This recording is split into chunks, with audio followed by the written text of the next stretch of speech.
Stories of Journey to the West, Chapter 59. We're catching up with Tripitaka and the crew Wukong, Baji, Shamunk. Right. And they've really hit their stride, haven't they? The source says they've basically overcome their internal conflicts, got everyone focused. Yeah, all united, pushing west. Yeah. You get this real sense of progress. And, time flying by. Oof here. That classic time flies like an arrow feeling. Summer's gone. It's definitely autumn now. And the description of autumn is just beautiful, isn't it? Thin clouds, strong west wind, cranes calling, frosty woods. It paints a perfect picture. Crisp, clear, ideal traveling weather, you'd think. You absolutely would. But, well, here comes the curveball from the source. Yeah. Despite this gorgeous autumn setting, suddenly it gets hot. Yeah, really hot. Tripitaka feels it straight away. He pulls up his horse like, hang on, it's autumn. Why is it so hot? This isn't just, a warm spell. It's oppressive. And what's interesting is the obstacle isn't a monster this time. No, it's the air itself. It's the environment. Exactly. And you see the team dynamic instantly. Who speaks first? Oh, Baji, naturally. With the theory, that is. Well, it's something else. Chuckles lightly. You got to give him points for creativity, though. He's convinced they've reached this place, Sihali. Yeah, where the sun supposedly sets in the Western Sea. And his logic is, okay, sun hits water, makes a boiling sound, right? So the king there has people beat drums to protect the kids from the noise. Quite a leap. Wukong's reaction is priceless. Just bursts out laughing, tells him, stop talking nonsense. Right, he points out Tripitaka's usual pace, stopping and starting. They wouldn't reach Sihali in 3 lifetimes. It's pure Wukong, just cutting through the absurdity. And Shamunk steps in, always the voice of reason. Yeah, he suggests maybe it's just, unseasonable weather, autumn acting like summer.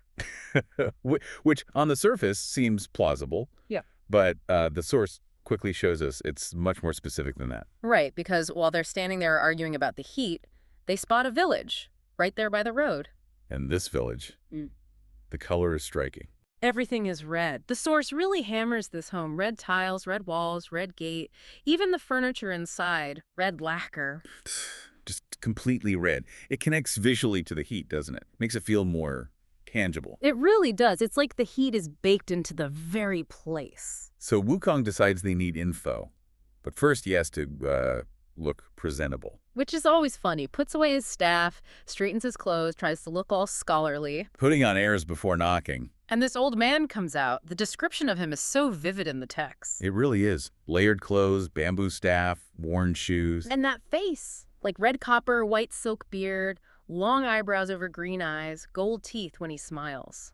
Very memorable. The elders, initially startled, calls Wukong a strange person. Can't blame him, really. But Wukong quickly explains, we're pilgrims from the east, heading west.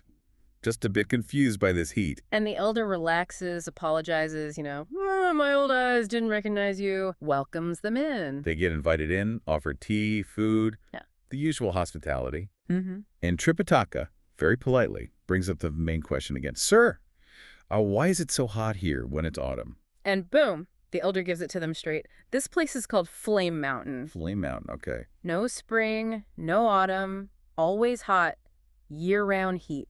So it's not just weird weather. It's the defining feature of the place. And it's a serious barrier. Oh, absolutely. The elder says it's, 60 liters away, but the fire range itself is 800 liters. 800. And the ground's scorched, nothing grows. And if you try to cross, forget it. Even if you had a copper head and an iron body, you'd just melt, turn into juice. Graphic. It really emphasizes the impossibility. This isn't something they can fight or trick their way through. It's just pure, overwhelming heat. And the source says Tripitaka is just stunned, utterly alarmed, silent. He sees no way forward. Yeah, it's a real showstopper. But right then, as they're absorbing this awful news... someone else shows up, a young guy outside, selling cakes. From a red cart, naturally, keeping the theme going. Wukong, ever practical, decides to buy one. Uses one of his transformed hairs as a coin. Classic Wukong. But the cake itself? It's another sign of the extreme heat. Oh, yeah. The description's intense. Steaming hot. Wukong takes it, and it's like holding... Like glowing coals in a brazier, like red-hot nails in a stove. That's straight from the text. Even Wukong is juggling it, yelling, hot, hot, hot, hard to eat. It's kind of funny, but it really drives the point home. This heat affects everything. And the seller just shrugs it off. If you don't like heat, don't come here. This is how it is. Total acceptance. But Wukong's sharp. He picks up on a contradiction. Right. He asks the key question. There's that saying, grain won't grow if it's too hot or too cold. Mm-hmm. So if it's this hot and nothing grows, where'd you get the flour for this cake? Brilliant question, and it gets the answer they need. The seller says, if you want to know about the flour, Respectfully seek the Iron Fan Immortal, Tai Shan Shan. the Iron Fan Immortal. And she has this special item, right? The banana fan. Exactly. The Chartier banana fan, and its power is tailor-made for this problem. First fan puts out the fire, second brings wind, third brings rain. And that's how the locals manage to grow grain and survive. Oh. Without that fan. Nothing. Not even a blade of grass. So the solution isn't about their own power. It's about getting this external magical tool. From a specific person, this changes the game completely. It really does. Wukong gets it immediately, goes back inside, gives Tripitaka the still-burning cake, tells him not to worry. Then turns straight to the elder. No more pleasantries. Nope, cuts right to it. Elder, never mind the tea, where does the Iron Fan Immortal live? The elder tells him, Queen Mountain, southwest. Banana Cave. Simple enough address, but then comes the catch. Yeah, getting the fan isn't easy. The locals only go once every 10 years. 10 years, and when they do, it's a major production. Specific gifts, pigs, sheep, silk, wine. 4 pigs, 4 sheep, all this stuff. Plus, they have to purify themselves, be really pious. It's a whole ritual. It shows this immortal isn't just handing out favors. There are serious conditions attached. And the journey itself. Yeah. The elder lays it out. It's a month-long round trip. Over 1,400 line through dangerous, empty land. He tries to warn Wukong. Take food, take companions. Don't treat this lightly. Don't treat it like a game. But Wukong, he hears 1,400 line and just laughs. Typical Wukong. No big deal. I'll pop over and be right back. Doesn't need food, doesn't need company, just waves it off. And poof, he's gone. Vanishes into thin air. Leaving the poor elder standing there stunned. Realizing, oh my god, he's actually a divine being who rides clouds. So Wukong's off on this sudden, urgent side quest, with him landing on this place, Qian Mountain. He's looking for a cave, but then he hears something. The woodcutter. Yeah, a woodcutter, but he's not just chopping wood, he's reciting a poem.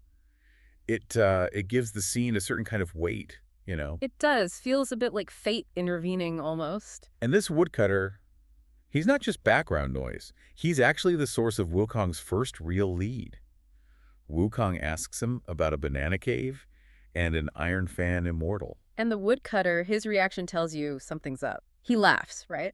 Yeah. And corrects Wukong. Yeah, he says, well, there is a banana cave, but it belongs to the Iron Fan Princess, who's also called Rakshasa. So Wukong's probably a bit confused, but he presses on. Does she have the fan? The one that can put out the fire? And the woodcutter says, absolutely, that's the one. He even calls her a saintly being and says the fan is like this amazing treasure that protects everyone locally from the heat. Okay, crucial info. But then comes the real kicker. Right. The woodcutter just drops this fact. Yeah. Oh, and by the way, she's the wife of the great strength Bull Demon King. Ooh, and Wukong's reaction in the text is immediate and pretty strong. That phrase, "T'cha." Yeah. Greatly turned pale with fright or shock. It's not just surprise. No. And his thought right away is, Shinna. Basically, oh no, not another enemy, it's personal. And the text shows us exactly why. That name, Bull Demon King's wife, it instantly connects the dots for Wukong. He remembers dealing with their son, Red Boy. Right, subduing Red Boy. And he remembers Red Boy trapping his master, or trying to anyway. Plus there was that run-in with the Bull Demon King's uncle over some water. Another grudge. Wow, so it's not just one past issue, it's like a whole web of bad history tangled up with this family. Exactly. And Wukong sees it immediately. His problem is suddenly huge. How on earth is he going to borrow this essential fan from the mother of the kid he fought, wife of his sworn brother, who he also has issues with? It seems impossible. And the woodcutter, seeing Wukong's, total shock, actually gives some surprisingly practical advice. Which is? He says, look, the cave's right over there. Just go ask her for the fan. Focus on why you need it.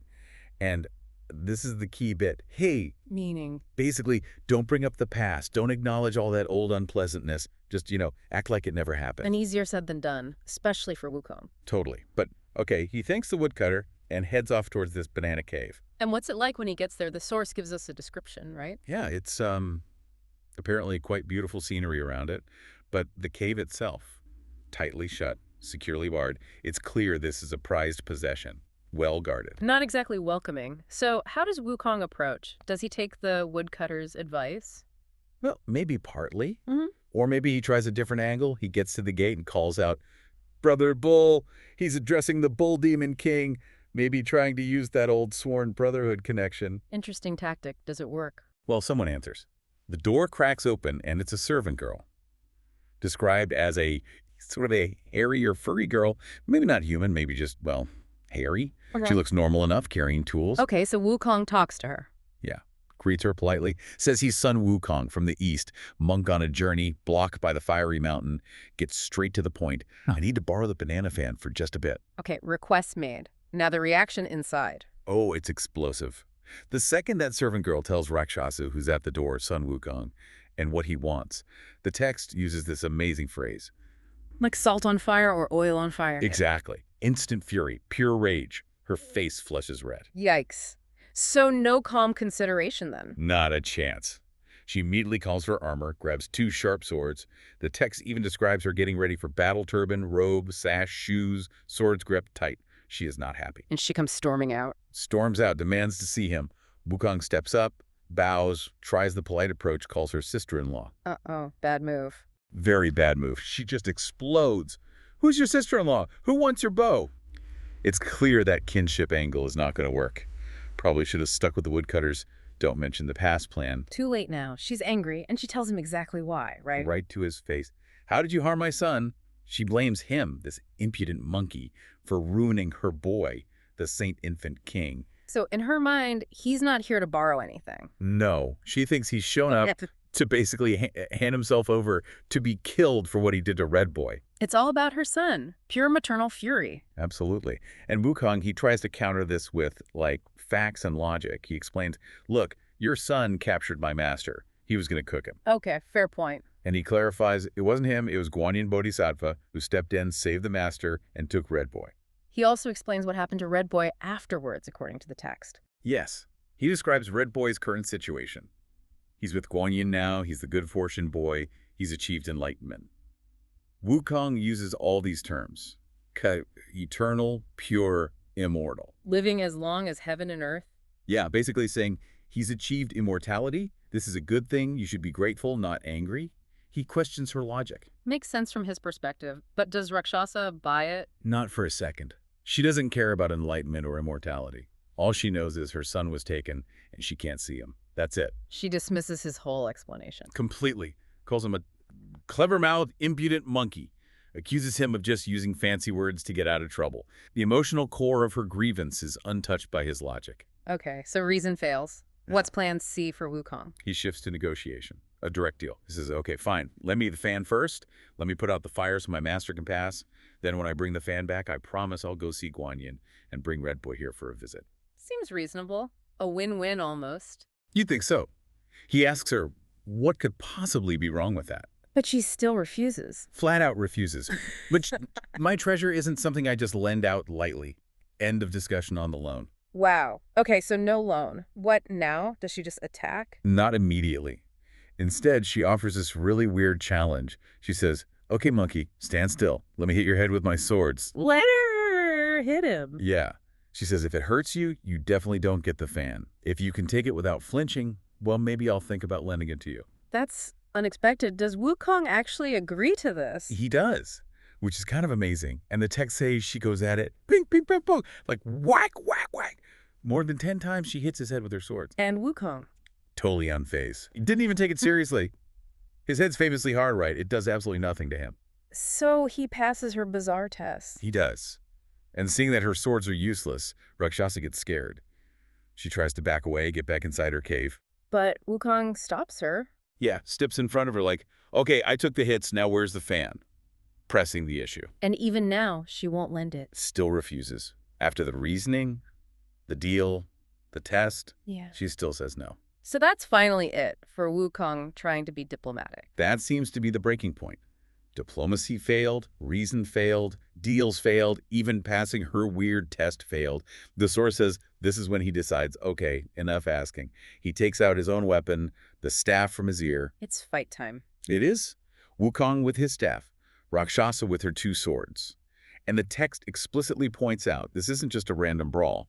On Qian Mountain it says they were ukship. Not about kinship, only about the feud. Exactly. The past resentment, the history, that's what's driving this fight now. All that baggage has come to the surface. And how does the fight go? Well, the text says they fight fiercely until night starts to fall. And Rakshasa realizes something. Looking at Wukong's defense, the power of his staff, she figures she can't actually beat him in a straight physical fight. So she needs to change tactics. Yes. And this is the crucial moment. She decides to pull out the big gun. Or, well, the big fan. The real, genuine banana fan. The one he came for in the first place. The very one. And the source gives us a hint of its power. One wave makes ghosts and gods lament. This thing is seriously powerful. Okay, so she uses it. What happens? She gives it one wave. Yeah. Just one. And it creates this incredibly powerful wind described as a dark wind or yin wind. And Wukong. According to the text, that single blast is devastating. He's fanned until he's without shadow or form. He can't hold on, can't resist. He's just blown completely away from the mountain. Gone. Just like that. One wave. One wave. And with Wukong literally blown off the map, Rakshasa stands there, victorious for now, and heads back into her cave. Wukong, tumbling, uncontrollable, like leaves in a storm or, blossoms on water. He can't land. Just airborne. For how long? The whole night, drifting and drifting until dawn breaks. Wow. An entire night being tossed around. Even for Wukong, that sounds disorienting. So where does he finally touch down? He lands on a mountain, and interestingly, he recognizes it. It's Little Mount Sumeru. Oh, right. Little Mount Sumeru. He's been there before, hasn't he? He has, yeah. He went there for help with the Yellow Wind Monster, so it's not totally unfamiliar ground. And the source mentions the distance, right? Thousands of light to confirm this wasn't like a short trip. Absolutely. It specifies thousands of light, confirming he was blown a huge distance away from the Flaming Mountain. This is where Lingji Bodhisattva lives. Ah, Lingji Bodhisattva. So naturally, Wukong seeks him out. Makes sense, given his past success there. He goes and explains everything you know, the mountain being impassable, needing the fan, and why the princess is so hostile. Which is basically revenge, right? Right. Because Wukong was involved with her son, Red Boy, becoming Guanyan's disciple. Exactly. It's personal for her. And this is where Lingji provides some absolutely crucial context. Stuff Wukong couldn't possibly have learned back at the princess's cave. Okay, so what does Lingji reveal? This sounds important. Super important. First, he confirms who she is, Raksasi, the Iron Fan princess. But then he talks about the fan itself. He says it's no ordinary object. It's a spiritual treasure. Born right at the beginning of creation, from the essence of the sun itself, up on Kunlun Mountain. Its very nature is tied to extinguishing fire. Whoa. Okay, from the sun's essence, but it puts out fire. Yeah. That's kind of a paradox, isn't it? It is, and Lingji explains just how powerful this thing is when used on a person, not just fire. How powerful. He says it's meant to blow someone 84,000 lines. 84,000, that's astronomical. It really is. But Lingji notes something interesting. Wukong only traveled about 50,000 line to get to Mount Sumeru. Huh. So he didn't even go the full distance. Why not? Lingji attributes it to Wukong's own power, his ability to sort of, control clouds to stabilize himself somewhat. Lu Yunjiner. His cloud riding skills. Basically, yes. Lingji says a normal person, a mortal, would have just kept going the full 84,000 line, no stopping. So even in getting totally defeated and blown away, Wukong's own abilities kind of limited the damage. In a way, yeah. But Lingji reframes the whole thing. He tells Wukong this wasn't just a random setback. It's actually part of Tang Sanzang's, destiny, this whole detour. It's necessary for success. Necessary? How? Does he offer a solution? He does. He reveals he has something called the wind-fixing pill. Ding Feng Dan. Wind-fixing pill. Oh, yeah. A gift from Tathagata Buddha himself, apparently. Lingji says he received it ages ago, but never needed it until now. And this pill, what does it do? It makes the wearer immune to the fan's wind, completely unaffected. Lingji gives it to Wukong. Wow. No. So the key to beating the fan was waiting for him all along, but he had to be literally blown across the continent to find it. Pretty much. Wukong takes it, obviously grateful. Lingji even helps out by sewing it securely into his collar so he doesn't lose it. That's thoughtful. And practical. Very. Then Lingji points him back in the right direction northwest, towards the Rakshasi's place. Sun Wukong, he's back for round 2. Yeah, and what immediately stands out in the source is the Rakshasa woman's reaction. She seems genuinely taken aback that he's even returned, and especially so quickly. Her fan normally blows people, 84,000 leagues away? The moment she sees him, it's straight to confrontation. They don't talk long. Well. They fight, and after just, 5 or 7 rounds, she decides she's had enough and pulls out the fan. And here's where it gets really interesting. This is the big twist. She fans him, expecting to send him flying again. Yeah, that 84,000-mile trip. But this time, he just stands there. Standing firm, completely unmoved. Precisely. A Dingfang Dan, a wind-stopping pellet from Lingji Bodhisattva after the first time she blew him away. This pellet completely neutralizes the fan's wind power, at least against him. That's huge. Learning from defeat, finding the exact key. Okay, so she sees the fan fail. She must be shocked. Oh, absolutely. She's clearly stunned, and she retreats, locks herself inside her cave. Seems like game over, maybe? But not for Wukong.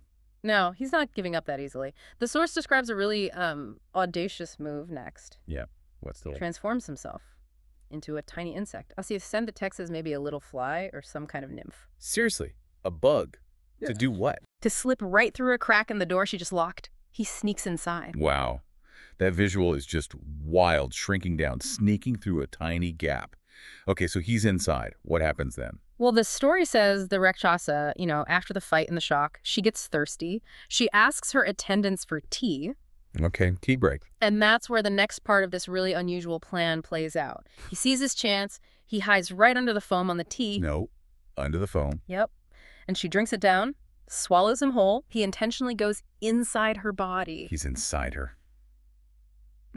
Oh, man. Okay, so does he just wait? Not for long. He makes his presence known pretty quickly, transforms back to his normal size, or at least makes himself felt right there in her belly, and then he demands the fan from the inside. This completely flips the script. The external fight didn't work. She retreated. Yeah. But now he's exerting pressure internally. Exactly. And the source uses these really vivid, kind of graphic descriptions of the pain he causes. It mentions giving her a chamber pot, pushing down hard, and the snack, pushing up near her heart. It sounds excruciating. Ouch. Yeah, that definitely sounds effective, if incredibly uncomfortable to imagine. She must be in agony. Total agony. She's crying out for mercy. And the source notes she actually calls him son uncle. Sure. It's a clear sign of submission, right? Recognition of his power over her in that, very vulnerable moment. So she caves. She quickly agrees. She'll lend him the fan if he just stops the pain and comes out. Okay, so the deal is struck. How does he get out? She tells him to come out through her mouth. He agrees, transforms back into that tiny insect. No, the bug form. Flies out of her mouth and lands right on the fan she'd brought out as part of the deal. He takes it. Does he say anything? The text says he gives a kind of sarcastic thank you, transforms back, and heads out of the cave. Feeling pretty pleased with himself, you'd imagine. I bet. He got the fan. Not through force, not really negotiation, but through this incredibly clever and, frankly, invasive trickery after being physically blocked. And then he goes back to Tang Sanzang and the others, and he gives them the full rundown. The fight, being blown away the first time, getting the pellet, the ding thing Dan, coming back, resisting the fan, the insect transformation, going inside her with the tea, causing all that pain. He tells them everything. Everything. And forcing her to hand over the fan. He also explicitly confirms her identity, wife of the Cow Demon King, mother of Red Boy, connecting all those dots. So finally, they have the fan. Victory. They can put out the fire, cross the mountain, continue west.